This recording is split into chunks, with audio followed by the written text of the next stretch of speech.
The letter shook in Eleanor Whitmore's hand as she read it a second time, hoping the words would change. They did not.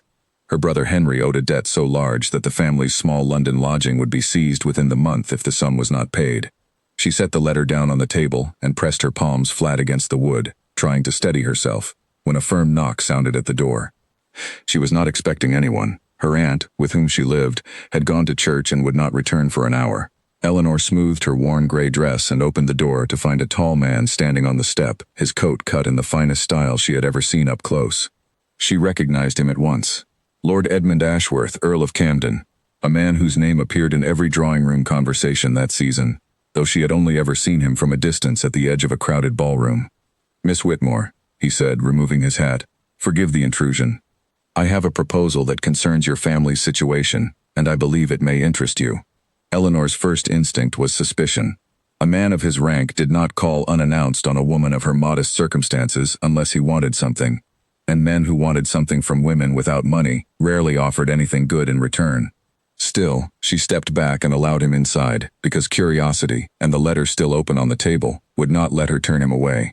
He came straight to the point once the door was closed, as though he had rehearsed the words on the carriage ride over, and wanted to be rid of them before his courage failed.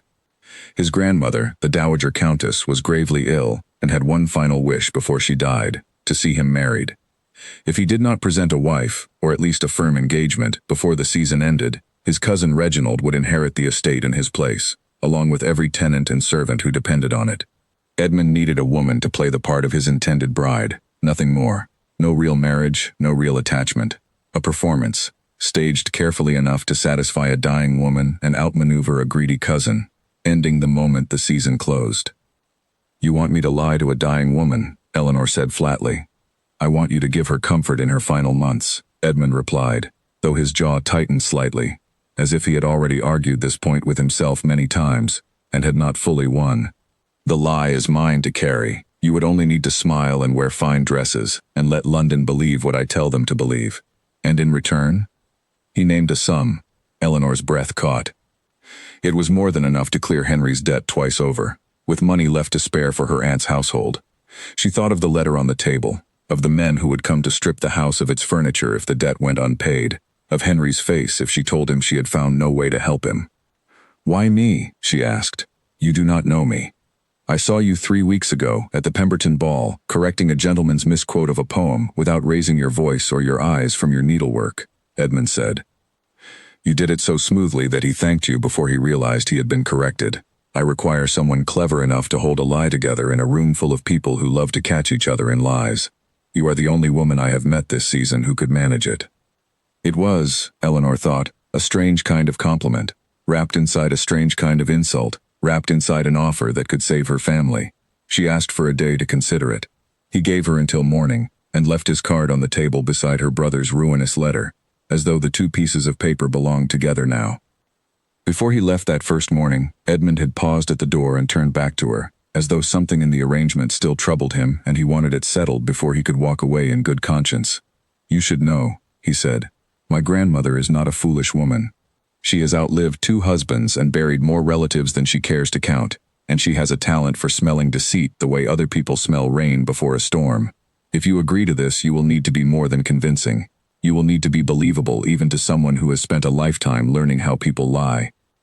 Eleanor had folded her arms, unwilling to let him see how much the warning unsettled her. "And if I am not convincing enough? Then we will both lose everything we hope to gain," he said simply, "and I will have wasted what little time she has left." There had been something almost gentle in the way he said it, a crack in the composed, businesslike manner he had worn since arriving, and Eleanor had wondered, even then, whether the coldness of his proposal was only a shield for something he did not wish anyone to see. That night, Eleanor did not sleep. She turned the offer over in her mind from every angle, searching for the trap hidden inside it, because surely a man did not offer a fortune for a smile and a few months of pretending without some hidden cost. But the more she examined it, the more it seemed to be exactly what it appeared, a business arrangement between 2 people who needed something the other could provide. She was not being asked to compromise her virtue, only her honesty, and honesty, she reasoned bitterly, had never once paid her rent. By morning she had made her decision. When Edmund's carriage arrived, she stepped into it without hesitation, though her hands trembled inside her gloves. I have terms, she said, before he could speak. He raised an eyebrow, clearly not expecting a woman in her position to negotiate, but he gestured for her to continue. No one is to know the truth, not your grandmother, not your friends, not a single servant in your household. If this arrangement is discovered, I will deny everything, and claim you deceived me into a false courtship for your own gain. My reputation will survive that story. It will not survive the truth. Agreed. Second, there will be no real marriage at the end of this. When the season closes, I return to my life, you return to yours, and we part as strangers who once shared a secret. Something flickered across his face at that, gone too quickly for her to name it. Agreed, he said again. Third, you will pay half the sum now, so that my brother's debt is settled immediately, and the household is no longer at risk while I play my part. He studied her for a long moment, and she wondered if she had asked for too much, if he would withdraw the offer entirely and leave her worse off than before, having raised her hopes only to dash them. Instead, he nodded slowly, something like respect settling into his expression. You drive a hard bargain for a woman who claims to want nothing but her family's safety, he said. I want my family's safety, Eleanor answered. I am simply unwilling to trust a stranger's promise to provide it later, when he could easily change his mind once the danger has passed and the lie has served its purpose. Edmund almost smiled at that, though he caught himself before it fully formed. Very well, Miss Whitmore. We have an arrangement. The carriage rolled toward his grandmother's townhouse, where Eleanor would be introduced within the hour as his intended bride, a woman his family had never heard of until that very morning. She rehearsed the story he had built for her, a tale of a chance meeting at a country estate the previous autumn, a courtship kept quiet out of respect for her aunt's mourning period. It was a good lie, carefully constructed, full of small details meant to survive questioning. What worried her was not the lie itself, but how easily it seemed to fit her, as though she had been waiting for a chance to become someone else entirely. The Dowager Countess received them in a sitting room heavy with the smell of medicine and old roses. She was smaller than Eleanor expected, folded into a chair by the window, her eyes sharp despite the frailty of her body. Those eyes moved over Eleanor slowly, missing nothing, and Eleanor felt as though she were being read like a page in a book, rather than simply looked at. So this is the girl who has finally caught my grandson's attention, the old woman said, her voice thin but steady. Come closer, child, let me see you properly. Eleanor crossed the room and knelt beside the chair, taking the Countess's offered hand, which was cool and papery and trembled slightly. Up close, the old woman's illness was unmistakable, a grayness beneath her skin that no amount of rouge could hide, and Eleanor felt a sudden, unwelcome pang of guilt that had nothing to do with rehearsed stories. Tell me, the Countess said, how did my grandson manage to win a girl with such honest eyes? He has never had much patience for honesty in the women who pursue him. Eleanor glanced toward Edmund, who stood near the door with an expression carefully arranged into fondness, though she alone could see the tension in his shoulders. She turned back to the Countess and offered the first true thing she had said since entering the house. Perhaps, my lady, he grew tired of women who only told him what he wanted to hear. The Countess laughed, a dry, delighted sound that seemed to cost her some effort, and patted Eleanor's hand approvingly. I like her, Edmund. I like her very much. See that you do not waste this one. Edmund's smile did not waver, but Eleanor saw his eyes flick toward her for just a moment, something unreadable passing behind them, before he crossed the room and took his place beside her, playing the devoted suitor with practiced ease. And Eleanor, kneeling there with a dying woman's hand in hers, understood for the first time exactly how difficult this lie was going to become, and how little of it might remain a lie by the time the season ended. When the visit finally ended and the carriage carried her home, Eleanor sat in silence, watching the streets of London slide past the window, grey townhouses giving way to narrower lanes as they neared her aunt's modest neighborhood. Edmund said little on the ride, his attention fixed somewhere beyond the glass, and she found herself studying his profile, trying to decide whether the man beside her was simply a desperate heir protecting his inheritance, or something more complicated than that. Your grandmother believed every word, she said finally, breaking the silence. I did not expect it to feel so much like betraying someone who trusted me on sight. She has trusted very few people in her life, Edmund answered, still not looking at her. That she trusted you within the first quarter hour is either a very good sign for our arrangement, or a very bad one for my conscience. Eleanor did not answer that. She turned back to the window instead, watching her own reflection ghost across the glass, a stranger's face wearing a stranger's future, and wondered how many months it would take before she could no longer tell the difference between the woman she was pretending to be and the woman she had always been. The carriage rolled to a stop outside her aunt's door, and Edmund helped her down without a word, his hand steady beneath hers, lingering perhaps a moment longer than the courtesy required. Neither of them mentioned it. Neither of them needed to. Eleanor climbed the steps to her door, aware of his eyes on her back the entire way, and did not look behind her again until she heard the carriage pull away into the evening traffic, carrying with it the first day of a lie that already felt far too easy to tell. The dancing master's voice snapped like a whip across the ballroom floor. "Again, Miss Whitmore, a countess does not stumble." Eleanor gritted her teeth and reset her feet, aware of Edmund watching from the doorway with his arms crossed, saying nothing, though his silence felt heavier than any correction the dancing master could offer.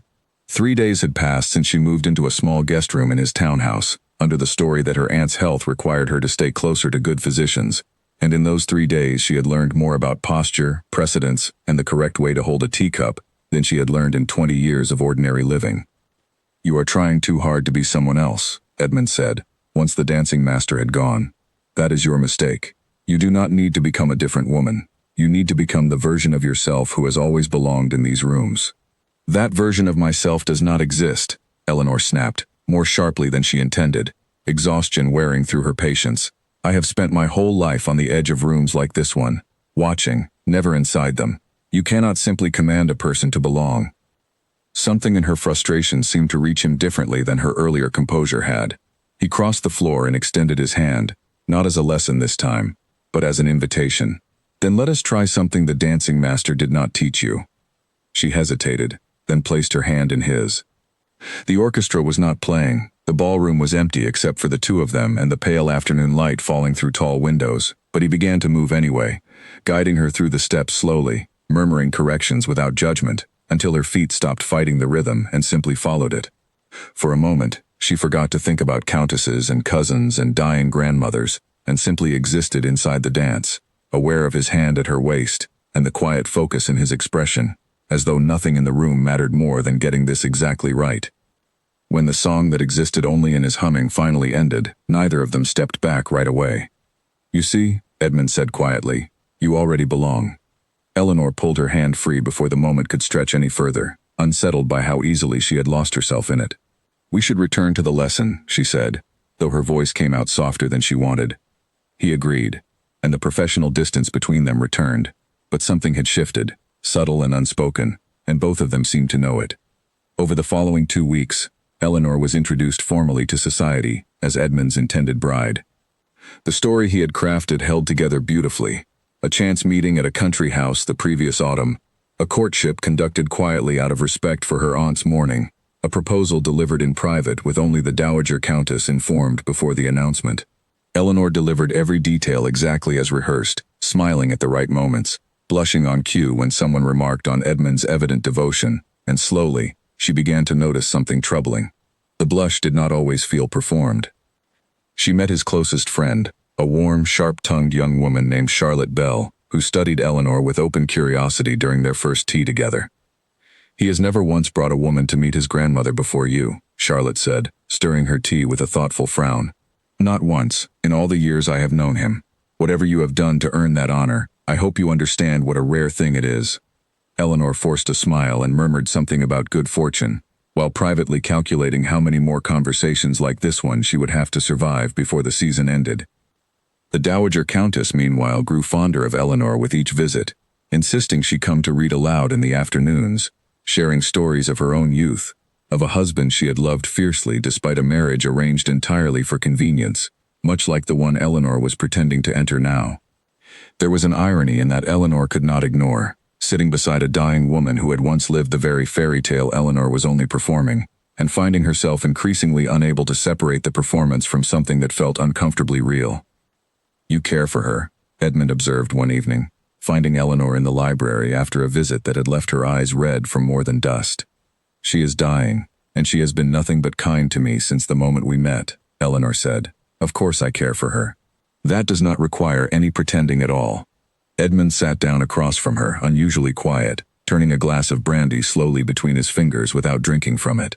"I did not think about that when I first proposed this arrangement," he admitted. I thought only of the estate, of Reginald's greed, of satisfying her wish, quickly enough to keep everything intact. I did not consider that you might come to genuinely love her before this ends, and that her death, when it comes, will grieve you as much as it grieves me. Perhaps you should have considered that before dragging a stranger into your family's private sorrow, Eleanor said, though there was no real anger in it, only a tiredness that had settled into her bones over the past weeks. Perhaps, he agreed, though I confess, watching you with her these past days, I find I am glad I did not think it through more carefully. She has not laughed so often in months as she has since you arrived. Eleanor did not know what to say to that, so she said nothing, and the silence between them stretched comfortably rather than awkwardly. Two people sharing a fire and an unspoken understanding neither was ready to name. There were smaller trials before the ball, ones Eleanor had not anticipated when she agreed to the arrangement. A letter arrived from her aunt one morning, full of worried questions about how quickly the courtship had progressed, and Eleanor spent an anxious hour composing a careful reply, inventing details about Edmund's character that felt strangely easy to write because, she realized with some discomfort, they were no longer entirely inventions. She wrote of his patience, his dry humor, the way he listened when his grandmother spoke as though every word she said mattered more than anything else in the world, and only after sealing the letter did Eleanor notice she had described the truth rather than the performance. Her brother Henry visited once, brought by carriage under strict instruction to say nothing that might reveal the truth of the arrangement. He arrived thin and nervous, still shaken from the near loss of their home, and when he saw Eleanor dressed in fine silk, seated in an earl's drawing room as though she had always belonged there, he could not hide his astonishment. "You look like someone else entirely," he said quietly, once they had a moment alone. "I am someone else, for now," Eleanor answered, though the words tasted strange in her mouth, heavier than she expected. "It will not last forever, Henry. Do not grow too accustomed to seeing me this way." "Are you happy?"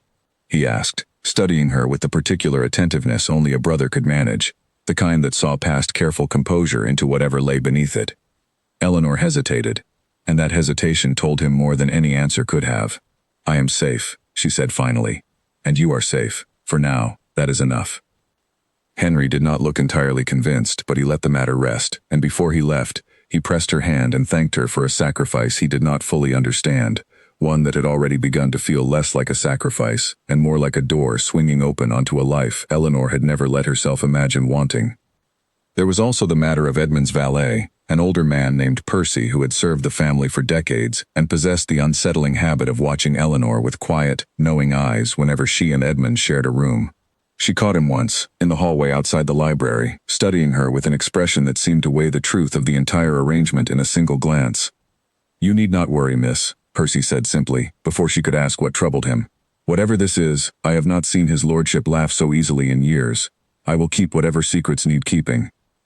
Eleanor did not know how to respond to that, so she merely thanked him, and walked away wondering exactly how many people in the household had already guessed more than they let on, and how thin the walls of their careful lie truly were. Their first true public test came at the Hartfield ball, 3 weeks into the arrangement. Eleanor wore a gown of pale green silk that Edmund had commissioned specifically for the occasion, and as she descended the staircase on his arm, she felt every eye in the room shift toward her, weighing, judging, deciding whether the Earl's mysterious bride deserved her sudden claim on London's attention. She survived the introductions. She survived the small talk, the pointed questions about her family, the careful probing from women who clearly resented her rapid rise into rooms they had spent years clawing their way into. What she did not survive gracefully was the moment a young matron, feigning innocent curiosity, asked precisely which country estate Eleanor and Edmund had first met at, since the woman's own family owned property in that same county, and surely would have heard of any gathering large enough to introduce them. Eleanor felt the trap close before she fully understood its shape. She glanced toward Edmund, who was engaged in conversation several feet away, unaware of the question hanging dangerously in the air. "Lord Hensley's estate," Eleanor said, choosing the name at random from the handful Edmund had mentioned in passing, praying it belonged to a real place and not merely a name he had once used in idle conversation. The matron's eyebrows rose slightly. "Lord Hensley does not host large gatherings. He is famously private." "It was a small gathering," Eleanor said quickly, recovering her composure through sheer force of will. "Intimate, by invitation only. I believe that is precisely why you would not have heard of it. Lord Hensley prefers his guests discreet, and I have always respected a man's wish for privacy in his own home. It was a thin answer, built from nothing but instinct, but it held, and the matron, finding no further thread to pull, moved on to easier prey elsewhere in the room. Eleanor exhaled slowly, her heart still racing, and found Edmund's eyes on her from across the room, having apparently witnessed the entire exchange despite appearing occupied elsewhere. He gave her the smallest nod of approval, and something in that quiet acknowledgement warmed her more than she wanted to admit. Later that night, in the privacy of the carriage ride home, Edmund finally spoke of it. "You handled Mrs. Pemberton beautifully. I have watched grown men crumble under less pressure than that." "I nearly did not survive it," Eleanor admitted, allowing herself, for the first time that evening, to loosen the careful posture she had maintained for hours. "My heart has not stopped racing since she asked the question." "You did not show it," Edmund said. "Not for a moment. I begin to think I chose better than I knew." The compliment settled somewhere warm in her chest, dangerous in its warmth, and Eleanor turned to look out the window rather than let him see how much his approval had come to matter to her in only a few short weeks. She reminded herself, silently and firmly, that this was an arrangement, a performance with an ending already written, and that whatever she felt sitting beside him in the dark carriage, swaying gently through London's quiet streets, was simply the natural consequence of playing a role too well. She almost believed it. When the carriage stopped outside his townhouse, Edmund stepped down first and offered his hand to help her out, and for a moment, standing together beneath the lamplight with the season's first true test behind them, neither moved to break the closeness of it. Somewhere above them, a curtain shifted in an upstairs window, and Eleanor caught a glimpse of the Dowager Countess watching from her sick room, a small, satisfied smile on her face, as though she had already guessed a truth that Eleanor herself was only just beginning to admit. Inside, Eleanor climbed the stairs slowly, her slippers silent on the carpet, and found herself pausing outside the Countess's door instead of continuing to her own room. A candle still burned within, and when she knocked softly, a frail voice bid her enter. The old woman was propped against a mountain of pillows, a book open and forgotten in her lap, her breathing shallow but her eyes, as always, sharp and alert. "You are not asleep," Eleanor said gently, crossing to sit beside the bed as she had done so many evenings before. "Sleep comes less easily than it used to," the Countess replied. "I find I would rather spend my waking hours with people I have grown fond of than waste them in restless dreaming. Tell me about the ball. Every detail. I want to hear how thoroughly you charmed a room full of people who did not deserve you." Eleanor recounted the evening, softening the moment of danger with Mrs. Pemberton into something lighter, a near miss rather than a genuine threat, though the Countess's knowing expression suggested she was not entirely fooled by the careful editing. "You are good for him," the Countess said, when Eleanor finished. "I have watched my grandson grow colder every year since his father died, guarding himself against anyone who might ask something of him he was unwilling to give. Since you arrived, I see glimpses of the boy he used to be, before the world taught him to be so careful. Whatever brought the two of you together, child, I am grateful for it, more than you can know." Eleanor's throat tightened, guilt and affection tangling together until she could not separate one from the other. "I am grateful too," she said, and for once, the words required no performance at all, only honesty, plain and simple, offered to a dying woman who had given her nothing but kindness since the day they met. She stayed until the Countess's eyes grew heavy, then blew out the candle and slipped quietly from the room, carrying with her the uncomfortable weight of a lie that seemed, with every passing day, to matter less than the truths growing quietly inside it. Lord Bertram Hale arrived at the Ashworth townhouse unannounced, a bouquet of white roses in hand and a smile too confident for a man who had not been invited. Eleanor found him standing in the entrance hall when she came down the stairs, and something about the easy way he occupied the space told her immediately that this was not a man accustomed to hearing the word no. "Miss Whitmore," he said, bowing with theatrical precision, "I hope you will forgive the intrusion. I have thought of little else since we spoke at the Hartfield ball, and I could not wait another day to call properly." Eleanor remembered him only vaguely from that crowded evening, a viscount with considerable land in the north and a reputation, whispered carefully behind fans, for pursuing whatever caught his interest, until it either surrendered or grew tired enough to flee. She had exchanged perhaps 10 polite sentences with him over the course of the ball, nothing that should have warranted flowers or unannounced visits, and she felt a small, cold unease settle in her stomach. "Lord Hale, this is unexpected," she said carefully. "Lord Ashworth is not at home at present." "I did not come to see Lord Ashworth," he said, his smile widening in a way that made the unease sharpen into something closer to alarm. "I came to see you."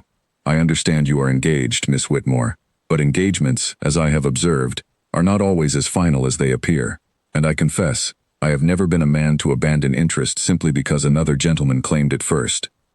Eleanor kept her expression carefully neutral, though inwardly she calculated how quickly she could end this conversation without causing a scene that might reach the wrong ears. I am very much engaged, Lord Hale, and very happily so. I would ask that you not call again under such circumstances. He did not seem discouraged in the slightest, merely inclined his head, as though accepting a challenge rather than a refusal, and took his leave with the roses still in hand, promising, with an unsettling lightness, that they would speak again soon. When Edmund returned that evening and heard of the visit, his reaction surprised her. He had listened to accounts of difficult society matrons and awkward questions with calm patience throughout the season, but at the mention of Bertram Hale standing uninvited in his entrance hall, something hardened in his face that Eleanor had not seen before. "He is not a man to be trifled with," Edmund said, his voice low and controlled in a way that suggested considerable effort. "Hale has ruined 2 engagements already this season, through rumor and manipulation, simply because he grew bored of losing. I want you to avoid him entirely. Do not attend any gathering without me present if there is a chance he will be there. I am hardly a piece of property to be guarded, Edmund," Eleanor said, bristling slightly at the command in his tone, though she recognized, somewhere beneath her irritation, that his concern came from something other than simple possessiveness over an arrangement. "That is not what I meant," he said, running a hand through his hair, uncharacteristically flustered. "I only meant that a man like Hale does not respect refusal, and I would rather you never find yourself alone with him again." In the days that followed Hale's visit, Eleanor noticed a subtle change in the household's rhythm. Edmund began arranging his schedule so that he was rarely away from her side for long, escorting her to visit her aunt, accompanying her on errands that had never before required a chaperone of his rank. And though he never stated his reasoning outright, Eleanor understood it as a quiet form of protection she had not asked for, but found herself, to her own surprise, grateful to receive. She used the unexpected closeness to learn more about him than the rehearsed courtship story had ever required. She learned that he had lost his father at 17, thrust into responsibilities far beyond his years while still grieving, and that the coldness Charlotte and the Countess both spoke of had grown from necessity rather than temperament, a shield built by a boy forced to become a man too quickly. She learned that he read poetry in private, though he would never have admitted it in company, and that he kept a small, worn book of his mother's favorite verses locked in a drawer of his study, a detail he revealed only after Eleanor caught him returning it there one evening and pressed him gently until he explained. "She died when I was young enough that I barely remember her voice," he admitted, turning the book over in his hands before locking it away again. "But I remember she used to read this aloud, and sometimes, when the house feels too quiet, I take it out and read a few lines, just to remember what her voice might have sounded like." Eleanor had not expected such vulnerability from a man who presented himself to society as unshakable, and something in her chest ached at the quiet grief he carried so carefully hidden. "You do not have to hide that from me," she said softly. "Whatever this arrangement is, I would rather know the truth of you than only the performance." "That is a dangerous request," Edmund said, though his voice had softened considerably. "The truth of me is not nearly as polished as the version London believes it has met." "I have never particularly cared for polish," Eleanor replied, and something in the way he looked at her afterward told her the words had landed somewhere important, somewhere neither of them was quite ready to acknowledge aloud. Charlotte noticed the shift before either of them fully admitted it to themselves. She cornered Eleanor at a small gathering, tea in hand and eyes narrowed with the particular sharpness of a woman who missed very little. "You look at him differently now," Charlotte observed, settling into the chair beside Eleanor with the ease of long friendship. "In the beginning, there was something careful in the way you watched him, as though you were memorizing lines for a play. Now you look at him the way a woman looks at a man she has stopped performing for entirely." Eleanor felt heat rise in her cheeks, unable to fully deny the observation. "I do not know what you mean," she said, though the words came out weaker than she intended. "I mean," Charlotte said, not unkindly, "that whatever began this courtship, something has changed since. I have known Edmund since we were children, Eleanor, and I have never once seen him look at another woman the way he looks at you. Not even the ones his family paraded before him for years hoping to secure an early match. Whatever is happening between the two of you, I hope, for both your sakes, that it survives whatever comes next." Eleanor did not know how to answer that without revealing too much, so she simply thanked Charlotte for her observation and changed the subject, though the words lingered with her long after the gathering ended. a quiet confirmation of something she had been too afraid to name, even in the privacy of her own thoughts. They did not entirely succeed in avoiding Hale. 2 weeks later, at a garden party hosted by one of Edmund's distant relations, Hale approached Eleanor while Edmund was occupied in conversation across the lawn, and this time his persistence carried an edge sharper than flattery. "I have made inquiries about you, Miss Whitmore," he said quietly, close enough that only she could hear. "Curious inquiries, since a woman who appears in London society so suddenly, with no prior acquaintance among the families who matter, tends to attract a certain kind of curiosity. I find myself wondering how thoroughly Lord Ashworth's grandmother truly knows the woman she has grown so fond of." Eleanor's heart lurched, but she kept her composure through sheer discipline, meeting his gaze evenly. "I am not certain what you are implying, Lord Hale, but I would remind you that idle curiosity dressed up as concern is still simply idle curiosity. Perhaps," he said, straightening and offering a small knowing smile, "or perhaps I am simply a man who dislikes watching a clever woman waste herself on an engagement built from something less solid than it appears. Should you ever wish to speak honestly about your circumstances, Miss Whitmore, you will find me a far more understanding audience than you expect." He walked away before she could formulate a response, leaving her standing alone on the lawn with her pulse hammering, and a cold certainty settling over her that Hale suspected far more than she was comfortable with. She found Edmund as quickly as she could manage without appearing rushed, and relayed the conversation in a low voice once they had stepped away from the other guests. Edmund's expression darkened considerably. "He is testing you, trying to see if pressure will crack the story. We must be more careful." "Or he already knows," Eleanor said quietly, "and he is simply enjoying the process of watching us squirm before he decides what to do with the knowledge." They returned to the party separately, careful not to draw attention to the tense conversation, but Eleanor spent the rest of the afternoon acutely aware of Hale's presence at the edges of every gathering, his gaze finding hers across the lawn more often than seemed accidental. When Edmund finally guided her toward their carriage at the end of the party, his hand rested at the small of her back with a firmness that felt less like performance and more like genuine protectiveness, and Eleanor found she did not mind it nearly as much as her earlier objection had suggested she would.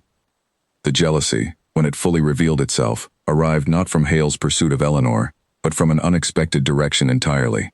At a musical evening hosted by one of society's most prominent hostesses, Eleanor found herself seated beside a charming, soft-spoken gentleman named Nathaniel Cross, a widower with kind eyes and an easy laugh, who spent the better part of an hour discussing poetry with her while the performance continued around them. Their conversation was entirely innocent, filled with nothing more scandalous than opinions on verse, and a shared fondness for a particular poet neither expected the other to know. But Eleanor noticed, midway through the evening, that Edmund had grown quiet across the room, his attention fixed on their conversation rather than the music. Later in the carriage home, the silence between them stretched taut and uncomfortable, entirely unlike the companionable quiet they had grown accustomed to. "You seem to enjoy Mr. Cross's company," Edmund said finally, his voice carefully even in a way that told Eleanor the evenness cost him something. "He was pleasant company," Eleanor said, watching him carefully. "We discussed poetry, nothing more. He watched you the entire evening, as though he had forgotten there was music playing at all." "Edmund," Eleanor said slowly, understanding dawning with a mixture of disbelief and something warmer she was reluctant to name, "are you jealous?" "That is absurd," Edmund said too quickly, looking away from her toward the window. "We have an arrangement, Eleanor. I have no claim over who you speak with, or who admires you, or who you might genuinely wish to marry once this season ends, and our engagement dissolves as planned. Then why do you sound as though the thought of it is unbearable to you?" He did not answer immediately, his jaw tight, his hands clenched slightly against his knees, and when he finally spoke, his voice had lost its careful control entirely. "Because I find that I do not want this season to end the way we agreed it would," he said quietly, almost as though the confession surprised him as much as it surprised her. "I find that when Bertram Hale looks at you, I want to put my fist through something, and when Nathaniel Cross spends an hour making you laugh over poetry, I want to drag you away and remind you that you belong to me, and I have no right to feel any of it, because none of this was ever supposed to become real." The carriage rattled on through the dark streets, and Eleanor sat very still, her heart pounding so loudly she was certain he must hear it. "Edmund," she said carefully, "what are you saying?"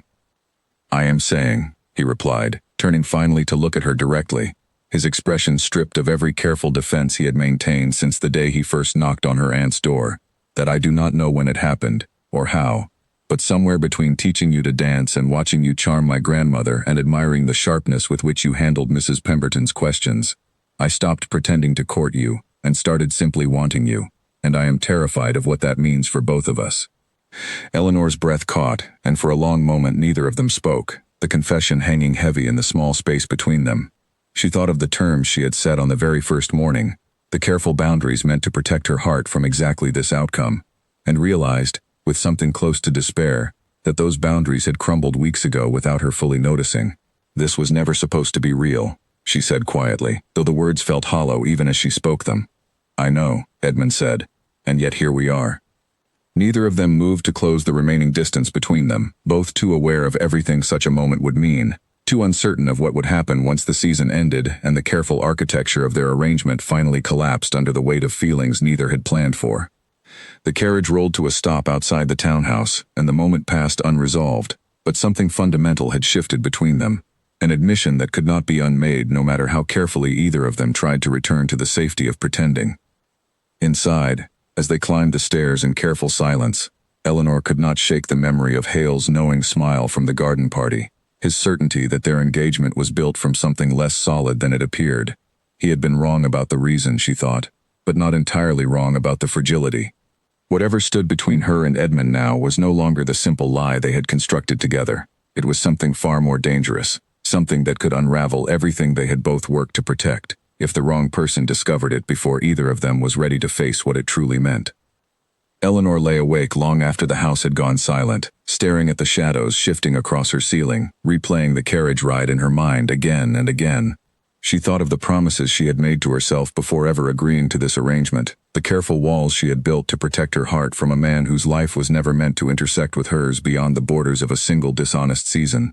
Those walls had seemed so sturdy in the beginning, built from practical necessity and the plain fact that men of Edmund's rank did not marry women like her for anything other than convenience. She had believed, quite firmly, that she could hold the line between performance and feeling for as long as the arrangement required. She had been wrong, and the knowledge of it frightened her more than Hale's veiled threats ever could. Hale, at least, was an external danger, something to be managed and avoided with careful strategy. This was different. This danger lived inside her own chest, growing quietly with every stolen glance and unguarded conversation, and there was no strategy in the world that could manage a heart that had already decided, without her permission, exactly where it wished to belong. Down the hall, she knew Edmund was likely just as awake, wrestling with the same impossible tangle of feeling and obligation, and the thought of him lying alone in the dark, carrying the same fear she carried, was somehow both a comfort and an ache she did not know how to soothe. Tomorrow, they would both rise and continue the performance, smiling for society, reciting the careful story of a courtship begun at a country estate that did not exist, and neither of them would speak again, for now, of what had passed between them in the carriage. But something had been named that night, spoken aloud and impossible to fully take back, and Eleanor understood, as she finally drifted toward an uneasy sleep, that the season ahead would test them both far more severely than any question Mrs. Pemberton or Bertram Hale could ever devise. The physician's face told Eleanor everything before he spoke a single word. She met him in the hallway outside the Dowager Countess's chamber, his bag still in hand, his expression heavy with the particular gravity of a man delivering news he wished he did not have to deliver. "Her heart is failing faster than we expected," he said quietly, glancing toward the closed door behind him. "Weeks, perhaps, not months. I am sorry, Miss Whitmore. I know how fond you have grown of her."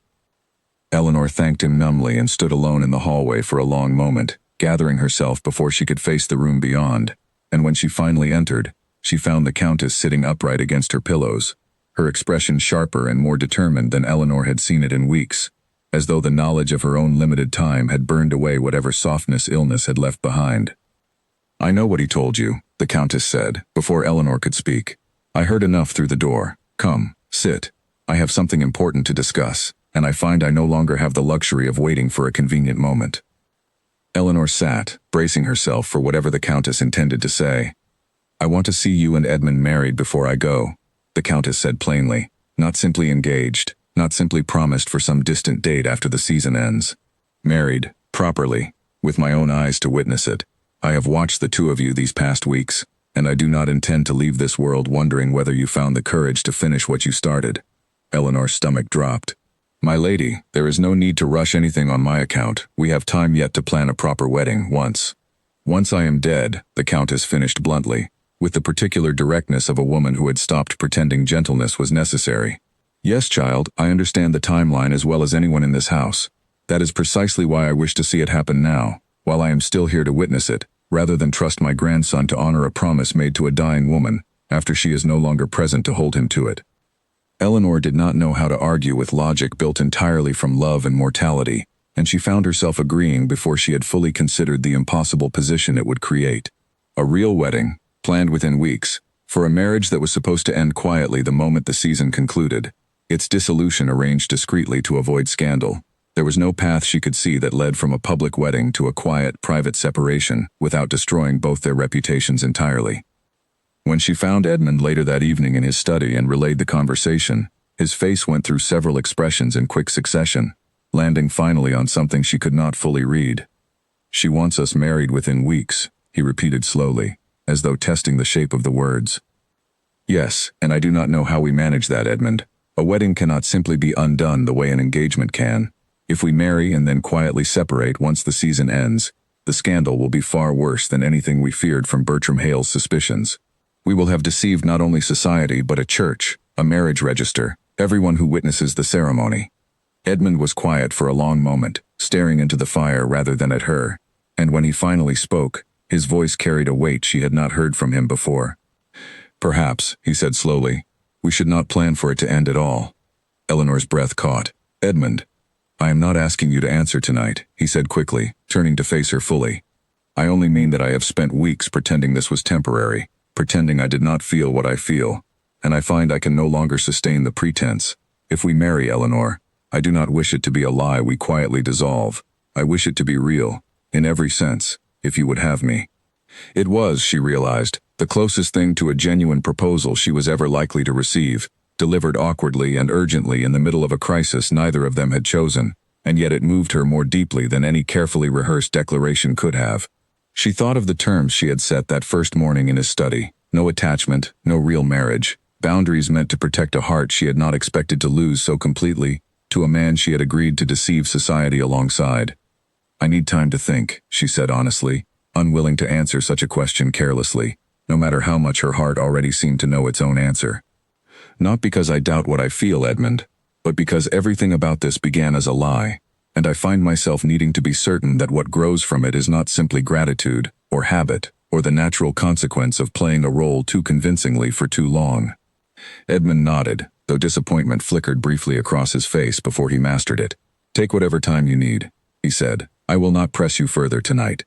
Eleanor left the study troubled, retreating to her room to sit by the window and turn the question over endlessly in her mind.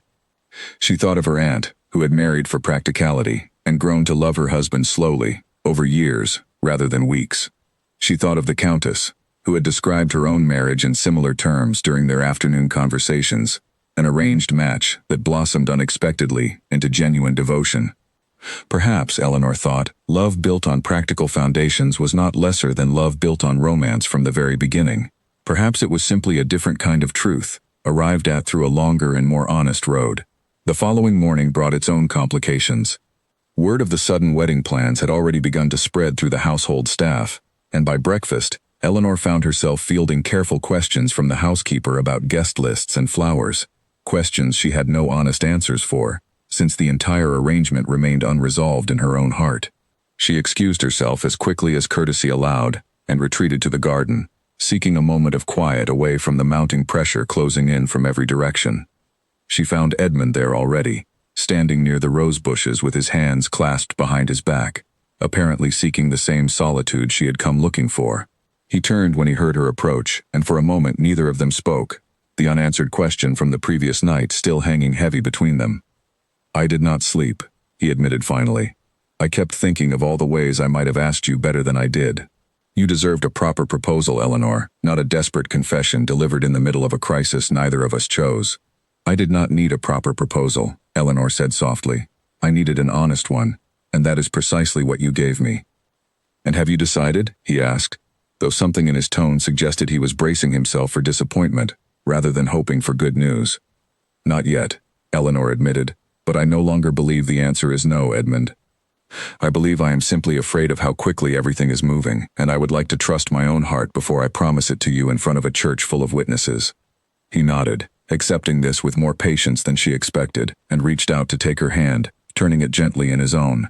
"Take whatever time you need. I only ask that you remember, whatever you decide, that what I said last night was true. I do not wish for this to end, Eleanor. I have not wished for that in longer than I have been willing to admit."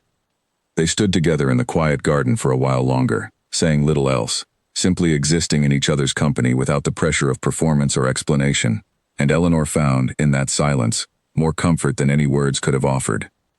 Later that same day, a note arrived from the Countess, requesting Eleanor's presence for their usual afternoon reading, and Eleanor went, grateful for the familiar ritual amid so much uncertainty. She found the Countess more tired than usual, though her eyes remained as sharp as ever, tracking Eleanor's every movement as she settled into her customary chair beside the bed. "You have not yet agreed to marry my grandson," the Countess observed, before Eleanor had even opened the book between them. "How could you possibly know that?" Eleanor asked, startled. "Because if you had agreed, child, you would not still be wearing that particular expression of worry every time you enter this room," the Countess said, with the dry amusement that had become so familiar over their weeks together. "Let me tell you something about my own marriage, since I suspect it may ease whatever doubt is keeping you awake at night. I did not love my husband when we wed. I barely knew him beyond a handful of formal meetings arranged by our families, and I spent our wedding night convinced I had made the gravest mistake of my life. It took nearly 2 years before I understood that what I felt for him had grown into something real, something I would not have traded for any romance built on a foundation of mere infatuation. Love built slowly, from respect and shared hardship and quiet daily kindness, is no lesser than love that arrives all at once. Sometimes it is stronger, precisely because it has been tested by time rather than swept along by mere feeling." Eleanor listened, moved deeply by the confession, and found herself asking the question that had troubled her most since the previous night. "But how did you know, truly, that what you felt was love, and not simply the comfort of familiarity after so many years together?" The Countess considered this carefully before answering.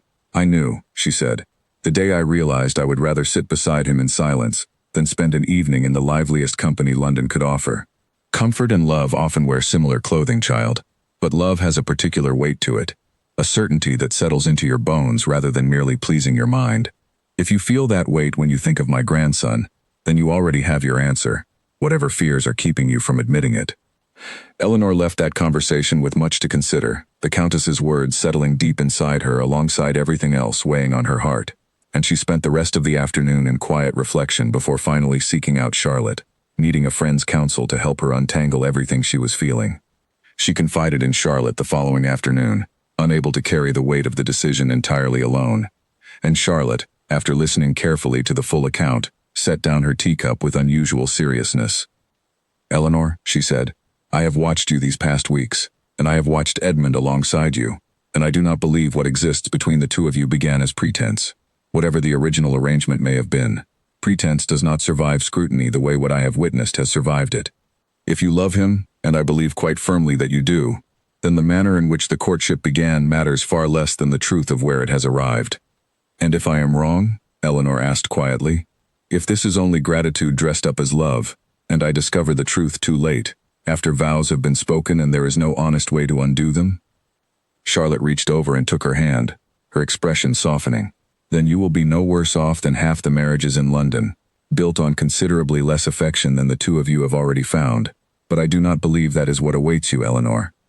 I have known Edmund too long, and I have watched him too closely these past weeks, to believe what I have seen was ever merely performance."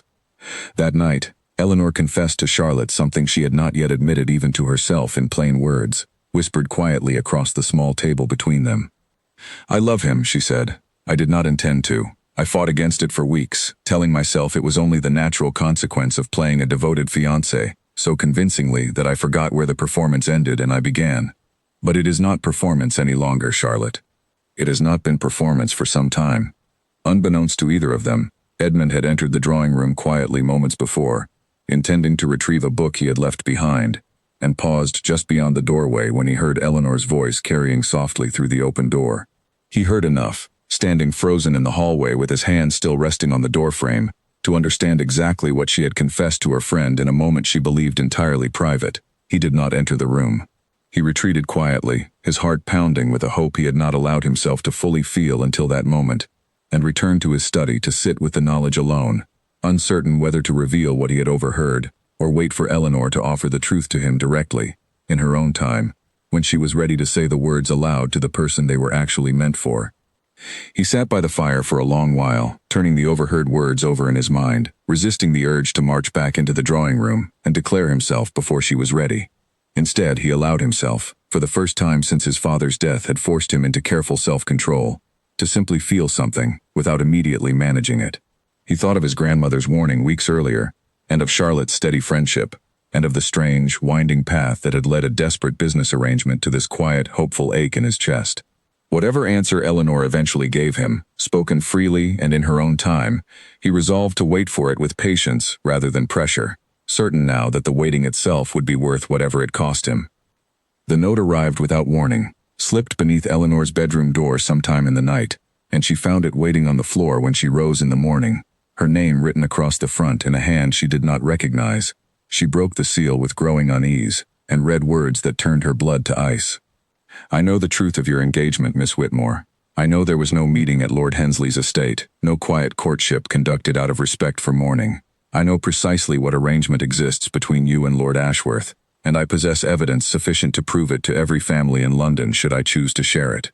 You have 1 week to leave him and accept my offer of protection instead, or I will ensure the entire truth reaches the ears of the Dowager Countess before she draws her final breath. Consider carefully what such a revelation would do to a dying woman's heart, and to your family's already fragile reputation. Bertram Hale. Eleanor read the letter 3 times, her hands trembling with each pass, before she finally found the strength to seek out Edmund. She found him at breakfast, and the moment he saw her face, he rose immediately, crossing the room to take the letter from her shaking hands. His expression darkened as he read, and by the time he finished, his jaw had set into a hard, furious line she had never seen on him before. He would not dare, he said, though the words carried more hope than certainty. He has evidence, Edmund. What could he possibly have found? Edmund thought for a long moment, running through every careful precaution they had taken, every lie constructed and reinforced over the past weeks, searching for the crack Hale must have discovered.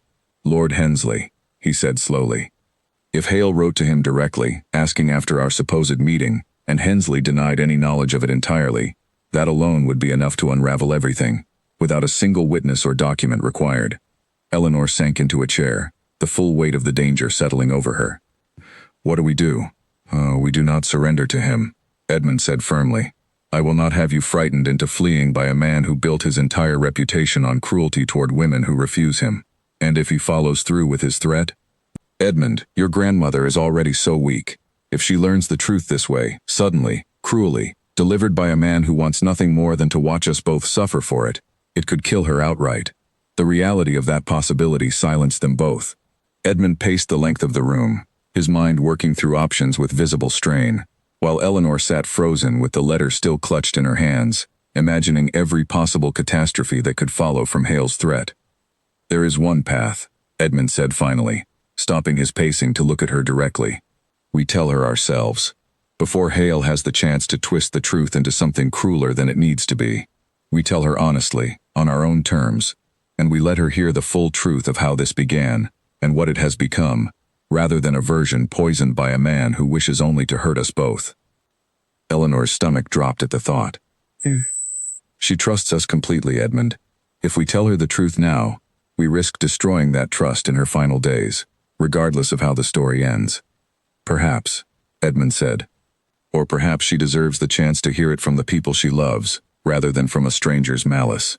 I would rather risk her anger than risk her hearing a cruel, incomplete version of events from someone who wishes us harm. They debated the matter for the better part of the morning, weighing every possible outcome, before finally agreeing that honesty, however painful, was the only path that preserved any dignity in an increasingly desperate situation. They would tell her together, that very afternoon, before Hale's deadline could force their hand under worse circumstances. The walk to the Countess's chamber felt endless, each step heavier than the last, and Eleanor's heart pounded so violently she feared the old woman might hear it before either of them spoke a single word. They found her sitting up, a shawl wrapped around her thin shoulders, and something in their expressions must have alerted her immediately to the gravity of the moment, because she set aside her book without being asked. and studied them both with unusual seriousness. "Whatever this is," the Countess said, "I can see it weighs heavily on you both. Sit and tell me plainly. I have little patience left for careful preambles."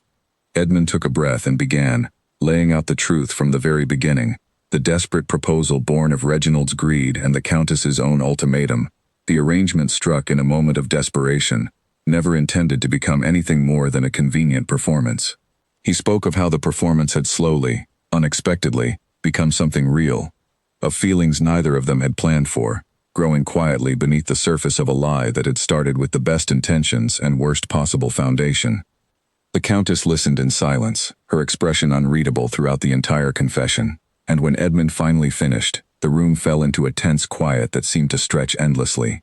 Eleanor braced herself for anger, for the collapse of the fragile trust they had built together over so many tender afternoons, and instead, to her utter astonishment, the Countess began to laugh. It was not a cruel laugh, nor a bitter one, but something closer to genuine delight, dry and breathless though it was, and both Edmund and Eleanor stared at her in confusion, as she wiped tears of amusement from the corners of her eyes. "Oh, my dear children," the Countess said finally, once she had recovered enough to speak clearly, "did you truly believe you had fooled me? I have lived 80 years in this world, and I have watched more liars parade through my drawing rooms than either of you could possibly imagine. I knew within the first quarter hour that Eleanor had never set foot on Lord Hensley's estate. Her surprise at the mention of the county was far too genuine for a woman who had supposedly spent an autumn courting there."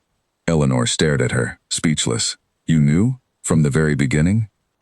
"Of course I knew," the Countess said, with the same dry amusement that had characterized so many of their conversations. "But I also watched my grandson, a boy who had grown so cold and guarded since his father's death, that I feared he might never learn to love anyone at all, begin to soften in your presence in ways I had not seen in years. I watched you grow genuinely fond of an old woman with nothing left to offer you but her company and her stories, when you had no obligation to care for me beyond the performance your arrangement required. I decided, quite early, that whatever falsehood had brought the two of you together mattered far less than the truth I watched growing between you week after week. I chose to let the lie run its course, trusting it would either collapse under its own weight or transform into something worth keeping." "You are not angry?" Edmund asked, still visibly stunned by the revelation. "I am delighted," the Countess said simply, "though I confess I am somewhat insulted that you both believed I required such careful deception in the first place. I have buried a husband, 3 siblings, and more friends than I care to count, Edmund. I know precisely what real affection looks like when I witness it, and precisely what it does not look like. What I have watched grow between the two of you these past weeks has been entirely, unmistakably real, whatever falsehood provided its beginning."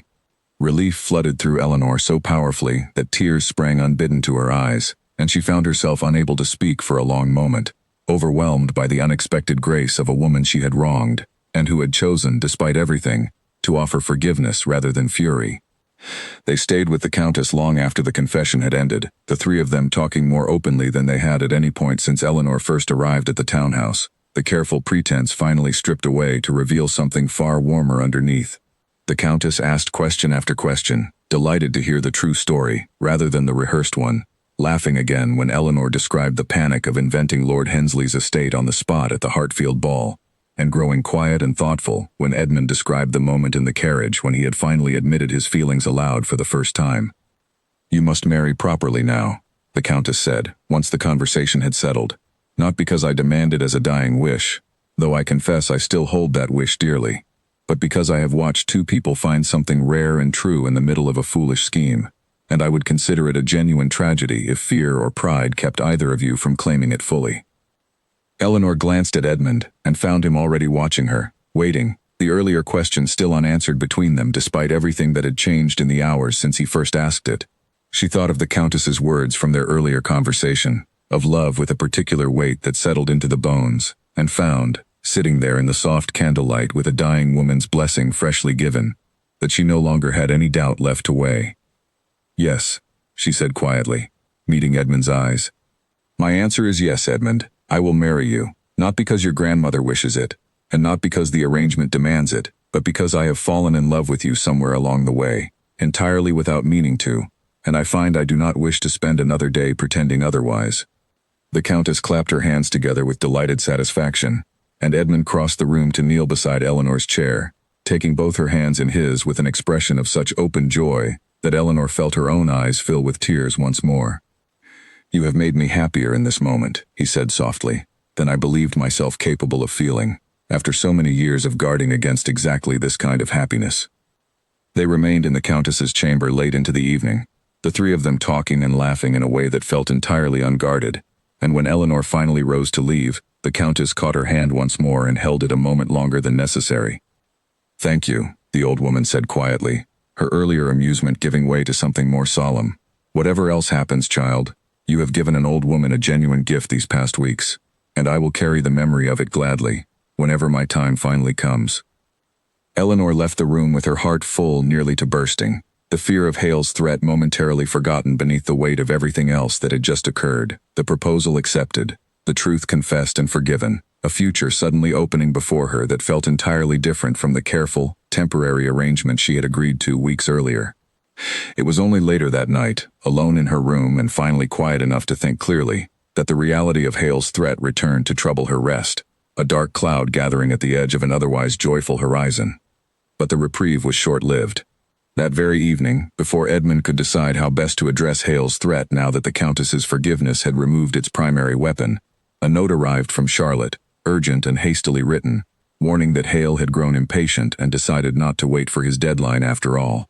He had begun spreading careful, deniable rumors through the most influential drawing rooms in London, planting seeds of doubt about the true origins of Edmund and Eleanor's courtship, timed precisely to arrive at the grand ball hosted the following evening by one of society's most prominent families, an event nearly the entire ton was expected to attend.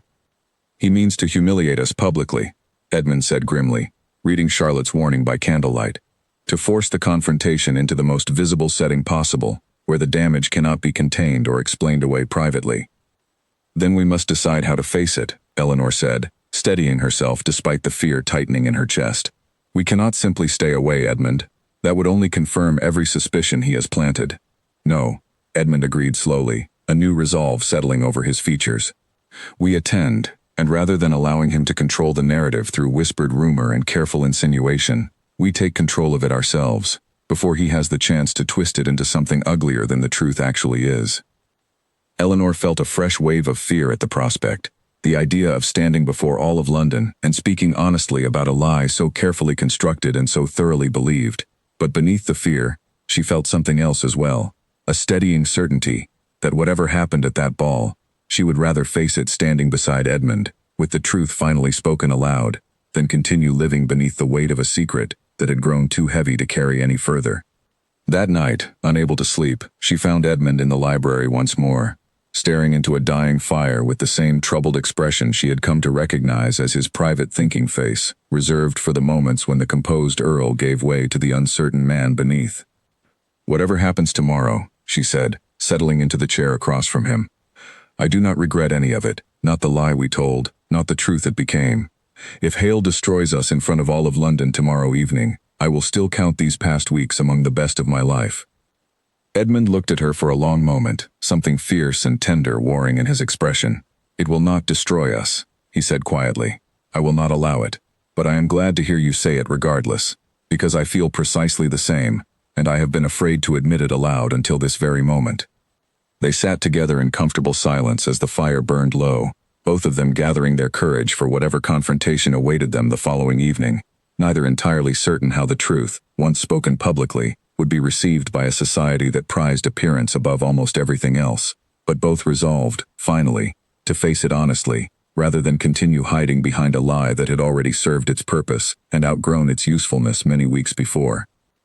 Before she finally retired for the night, Eleanor sent a brief note to Henry, wanting her brother to hear the truth of her engagement from her own hand, rather than through whatever version of events might reach him second-hand once London's rumor mill began turning in earnest. She wrote carefully, explaining enough of the truth to prepare him without revealing every detail of how the arrangement had begun, and closed the letter with an assurance that whatever happened at tomorrow's ball, she remained safe, loved, and more certain of her future than she had been in longer than she could remember. She sealed the letter and set it aside for the morning post, then sat for a long while at her window, watching the dark London street below, gathering her courage for whatever the following evening would bring. Sleep, when it finally came, was thin and restless, filled with half-formed worries about Hale's whispered rumors and the judgment of a society quick to condemn anything that smelled of scandal. She woke before dawn, her heart already racing with anticipation, and spent the early hours of the morning in quiet preparation, rehearsing not a false story this time, but the truth itself, searching for the clearest and most honest way to speak it aloud should the moment require her to do so in front of a room full of strangers. Edmund found her at breakfast, dressed already though the ball was still hours away, and took the seat beside her with a steadiness that helped calm her own nerves considerably. "Whatever Hale says tonight," he said quietly, "we answer with the truth, plainly and without shame. We are not the ones who should feel humiliated by how this began. He is the one who chose cruelty as his weapon, and cruelty rarely survives well in the light of honest daylight." Eleanor nodded, drawing strength from his certainty, even as her own nerves continued to hum beneath the surface. Whatever awaited them that evening, she thought, they would face it together, and that alone felt like enough to carry her through whatever trial the night still held in store. The ballroom blazed with candlelight, hundreds of guests moving through the crowded space in a shifting sea of silk and jewels, and Eleanor felt every eye turn toward her the moment she and Edmund crossed the threshold together. The whispers had already begun. She could feel them rippling through the room like wind across water, small clusters of guests leaning together with fans raised to hide their murmuring mouths.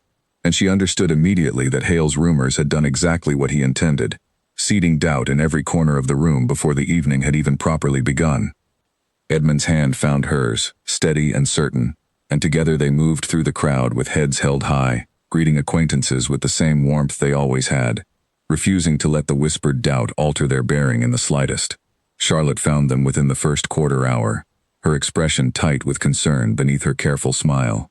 "He is here," she murmured, pulling Eleanor slightly aside while Edmund exchanged pleasantries with a passing acquaintance. "I saw him arrive not 10 minutes ago, and I overheard enough of his conversation with Mrs. Pemberton to know he intends to use tonight exactly as we feared. Whatever you plan to do, Eleanor, you must be ready to do it soon. He will not wait long to strike." "We are ready," Eleanor said, though her stomach twisted with nerves as she said it, "or as ready as either of us can be, given the circumstances." Charlotte squeezed her hand briefly before slipping back into the crowd, promising to remain nearby should either of them need support, and Eleanor found herself grateful beyond words for a friendship that had proven far sturdier than she had any right to expect, given how briefly they had known each other before this entire ordeal began.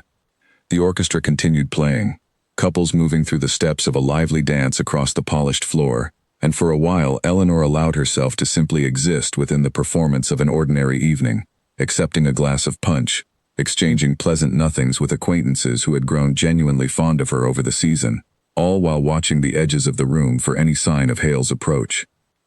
Edmund stayed close throughout, his presence a steadying anchor amid the mounting tension, occasionally leaning down to murmur small reassurances whenever he noticed her composure beginning to waver. "Whatever happens," he said quietly during a brief lull between conversations, "remember that we chose this. We chose honesty over hiding, and whatever the room decides to make of that tonight, we will have chosen correctly regardless of their reaction." Eleanor nodded, drawing strength from the steadiness in his voice, though her eyes kept drifting toward the ballroom's grand entrance, half expecting Hale to appear at any moment, with his cruel, confident smile already fixed in place. When he did not appear immediately, a small, foolish hope flickered inside her, that perhaps Charlotte had been mistaken, that perhaps the evening might pass without confrontation after all. That hope lasted only until the musicians paused between sets, and Eleanor spotted him moving through the crowd with unmistakable purpose, his path aimed directly toward the small gathering of guests she had been chatting with only moments before. It took nearly an hour before Hale finally made his move, appearing at the edge of a conversation Eleanor was having with several other guests, his smile as confident and unwelcome as it had been the very first day he arrived uninvited at Edmund's door. "Miss Whitmore," he said smoothly, loud enough for the surrounding guests to hear clearly. "How pleasant to see you looking so composed, given the circumstances. I do wonder if your companions here know the true story of how you and Lord Ashworth first became acquainted. It differs somewhat, I understand, from the tale that has been circulating society these past weeks." The conversation around them stilled, guests turning with the particular hunger of people who sensed scandal unfolding in real time, and Eleanor felt her heart pound violently against her ribs. This was the moment, she realized, the one they had spent the entire day preparing for, and she found, standing there with every eye in the room suddenly fixed upon her, that the fear she expected to feel had transformed instead into something closer to steady resolve. "You are correct, Lord Hale," Eleanor said clearly, her voice carrying further than she expected across the suddenly quiet gathering. "The story has differed from the truth. I am grateful for the opportunity to correct it, since you have raised the matter so publicly." A murmur rippled through the surrounding guests, and Hale's confident expression flickered slightly, clearly not having anticipated such an open admission. "Lord Ashworth and I did not meet at a country estate last autumn," Eleanor continued, gathering courage with every word spoken aloud. "We met here, in London, under far less romantic circumstances than the story I allowed to circulate. He came to me with a desperate proposal, born of his grandmother's dying wish and his cousin's greed, asking me to pose as his intended bride for a single season, in exchange for a sum that would save my family from ruin. I agreed, believing it to be nothing more than a business arrangement, a performance we would both walk away from once the season ended." Edmund stepped forward to stand beside her, his hand tightening around hers, offering silent support as she continued the confession neither of them had ever imagined delivering in front of an entire ballroom. "What I did not expect," Eleanor said, her voice growing steadier with each word, "was to fall genuinely, completely in love with the man I had agreed only to pretend to love. What began as a lie became, somewhere in the weeks that followed, the truest thing I have ever known. Lord Ashworth asked me to marry him, not for convenience, not to satisfy his grandmother's wish, but because he loves me as fully and honestly as I love him. I accepted, not because our arrangement demanded it, but because I could not imagine my life without him in it." The ballroom remained silent for a long, suspended moment, and Eleanor braced herself for the judgment she expected, the scandalized whispers and turned backs that would follow such a confession. Instead, to her astonishment, Edmund spoke next, his voice carrying the same clear certainty hers had. "Everything Miss Whitmore has said is true," he said, addressing the crowd directly. "I deceived you all, and I take full responsibility for that deception. But I will not apologize for what grew from it. I love this woman more completely than I believed myself capable of loving anyone, and I would rather stand here and confess the truth of how that love began, than continue accepting congratulations built on a story I know to be false." Hale, watching his carefully orchestrated humiliation collapse into something entirely unexpected, attempted one final thrust.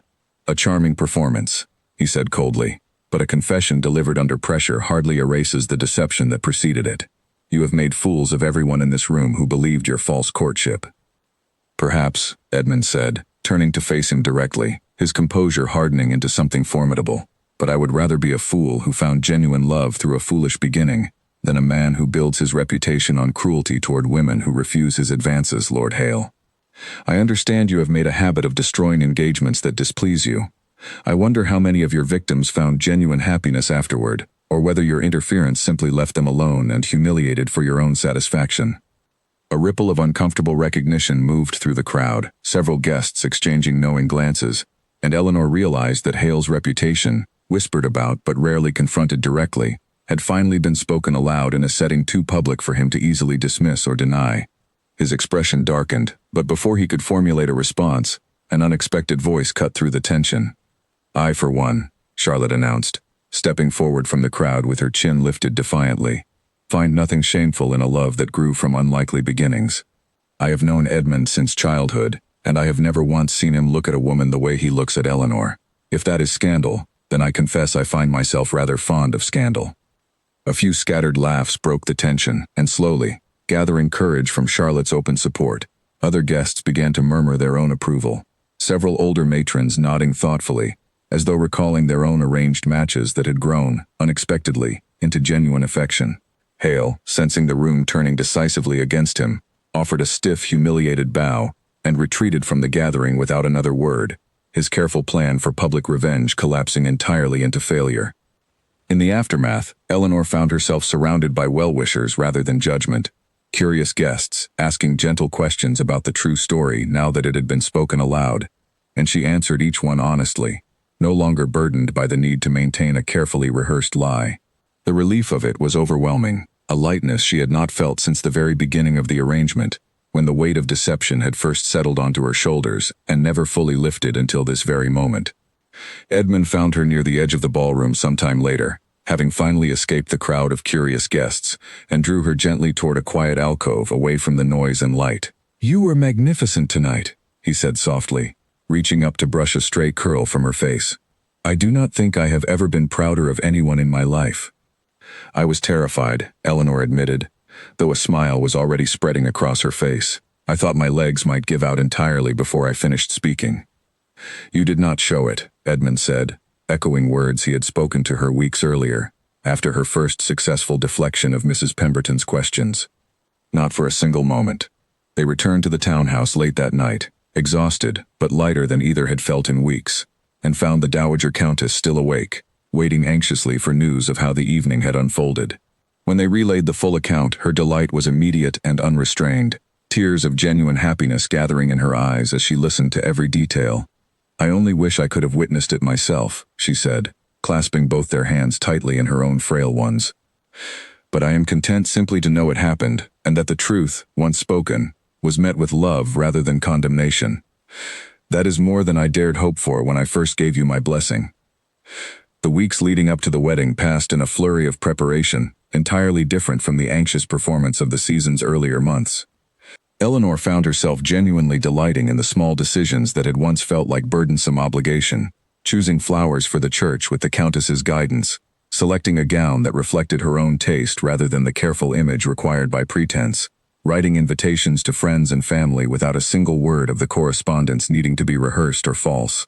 Her aunt, once informed of the true circumstances behind the sudden engagement, had been startled at first, then deeply moved, admitting through tears that she had never seen Eleanor so genuinely happy in all the years they had lived together. Henry visited often during those weeks, his earlier nervousness entirely replaced by an easy warmth toward Edmund that surprised them both. The two men discovered, somewhat to their mutual astonishment, a shared fondness for chess and long, meandering conversations about estate management, and Eleanor found genuine joy in watching her brother, and her intended, grow comfortable with one another. A small but meaningful sign that the life ahead of her would be built on real relationships rather than careful performance. The wedding took place 3 weeks later, in the same church where the Countess herself had married so many decades earlier, and this time there was no performance in it at all. Only genuine joy shared among a small gathering of true friends and family. Henry walked Eleanor down the aisle, his earlier worry long since replaced with open happiness for his sister's unexpected fortune. Charlotte stood as witness, beaming throughout the entire ceremony, occasionally dabbing at her eyes with a handkerchief she had insisted she would not need. The Countess, too frail to stand for long, watched from a chair positioned near the front, her face radiant with satisfaction, as she witnessed the culmination of a scheme she had seen through from the very first afternoon, her hands folded contentedly in her lap as though she had personally orchestrated every step of the journey that led to this moment. The ceremony itself was simple, free of the grand spectacle that so often accompanied society weddings, and Eleanor found she preferred it that way, grateful for a day that belonged entirely to herself and Edmund rather than to the watching eyes of London's gossiping drawing rooms. The vicar spoke plainly of love, built through honesty and trust, and Eleanor caught Edmund's eye more than once during the ceremony, both of them fighting back smiles at words that felt written specifically for the unlikely journey that had brought them to this altar.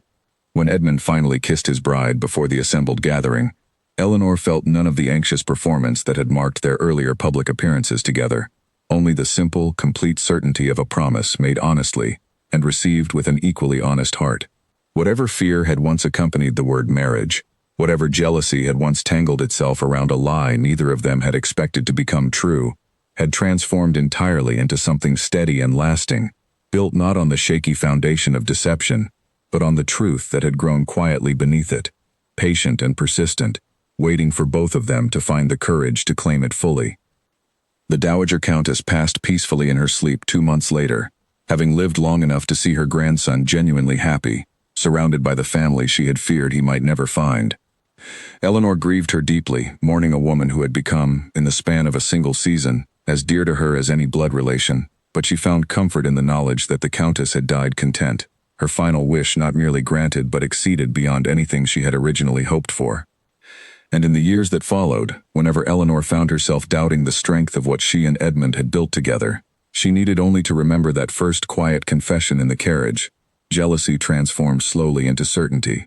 A lie transformed patiently into the truest love either of them had ever known. Years later, when their own children asked how their parents had first met, Eleanor and Edmund would exchange a knowing glance across the room, before offering the true story, told now without shame or careful editing, a tale of desperation and deception that had somehow, against every reasonable expectation, blossomed into the deepest happiness either of them had ever known. Their eldest daughter, sharp-eyed and quick-witted in a way that reminded Eleanor keenly of the Countess who had passed before the girl was born, delighted particularly in the tale of Mrs. Pemberton's questions at the Hartfield ball, often begging her mother to recount the invented details of Lord Hensley's estate again and again, as though the boldness of that long-ago lie had become, in retelling, one of the family's most treasured stories rather than a source of any remaining guilt. Bertram Hale, they heard occasionally through the drifting currents of society gossip, never fully recovered his standing after that humiliating evening, his reputation for cruelty finally confirmed in the minds of a ton that had previously chosen to overlook it. He left London some years later for the continent, and Eleanor found she could summon no particular satisfaction in his downfall, only a quiet relief that his attempt to destroy their happiness had instead become the very moment that secured it beyond any further doubt. Charlotte remained a constant presence in their lives, eventually marrying a kind, scholarly gentleman she had met at one of Eleanor's own dinner parties, and the two families grew close over the following years, their children raised together almost as cousins. Henry, too, found his own happiness eventually, settling into a modest but comfortable position secured through Edmund's connections, grateful always for the sister whose unlikely arrangement had first saved their family from ruin, and then, through some quiet grace neither of them fully understood, delivered her into a love more genuine than either had ever dared to imagine possible. Eleanor often thought, in the quiet moments of her contented life, of the frightened young woman who had opened her aunt's door to a stranger's desperate proposal, unable then to imagine that the lie she agreed to tell would one day become the truest thing she had ever lived. She was grateful, in the end, not for the deception itself, but for the courage it had taken, hers and Edmund's both, to let that deception fall away entirely, revealing beneath it something far more lasting than either of them had ever thought to hope for. A carriage wheel struck a deep rut outside Ashworth Hall, jolting Eleanor awake from a light doze, and she pressed a protective hand to her rounded belly as Edmund reached across to steady her. It was early autumn, nearly a year after their wedding, and they were traveling north to the countryside estate Edmund had inherited alongside his title, a property neither of them had yet visited together since the day they married. "Are you well?" Edmund asked, concern etched across his face as it so often was these days, ever since the physician had confirmed Eleanor's condition 3 months earlier. "Perfectly well," Eleanor assured him, though she allowed herself to lean into his shoulder as the carriage continued along the uneven country road. Merely startled. "You worry too much, Edmund. Women have carried children through far rougher journeys than this one." "Perhaps," he admitted, though the worry did not fully leave his expression. "But no child of mine has ever mattered to me the way this one already does, before I have even met them." The estate came into view as the carriage crested a gentle hill, a handsome stone house surrounded by carefully tended gardens, and Eleanor felt a surge of unexpected emotion at the sight of it, a home she had never imagined belonging to when she first opened her aunt's door to a desperate stranger nearly 2 years earlier. The staff had prepared everything for their arrival, and as they stepped down from the carriage, Eleanor noticed an elderly woman waiting near the entrance, her posture stooped with age but her eyes bright with evident anticipation. "That is Mrs. Fairweather," Edmund explained quietly, guiding Eleanor toward the house. "She served my grandmother here for decades, before my grandmother moved permanently to London. She has managed this estate faithfully in our absence, and has been eager to meet you properly." Mrs. Fairweather greeted them both with genuine warmth, her weathered hands clasping Eleanor's own with surprising strength. "Lady Ashworth," she said, using the title with evident pride, as though she had waited a long while to say it aloud to someone deserving of it. "Her ladyship, your husband's grandmother, wrote to me often about you before she passed. She said you were the finest thing to happen to this family in a generation, and I confess, having heard the full story from her own hand, I am inclined to agree entirely." Eleanor felt her throat tighten unexpectedly at the mention of the Countess, whose absence still ached keenly at unexpected moments, even a year after her passing. "She wrote to you about us?" "Often," Mrs. Fairweather confirmed, leading them toward the house as she spoke. "She was terribly proud of the both of you, and terribly amused, if I may say so, by the manner in which your courtship began. She said it was the finest scheme she had ever witnessed, and that she had half a mind to write it down as a cautionary tale for future matchmakers, though she never did get around to it before the end." They spent that first evening exploring the house together, room by room, Edmund recounting childhood memories of summers spent there before his father's death changed everything, before the coldness his grandmother had once mourned settled over him for so many years. Eleanor listened eagerly, delighting in every small story, understanding better with each passing hour the man she had married and the boy he had once been, before circumstance had taught him to guard his heart so carefully against exactly the kind of love he had eventually found with her.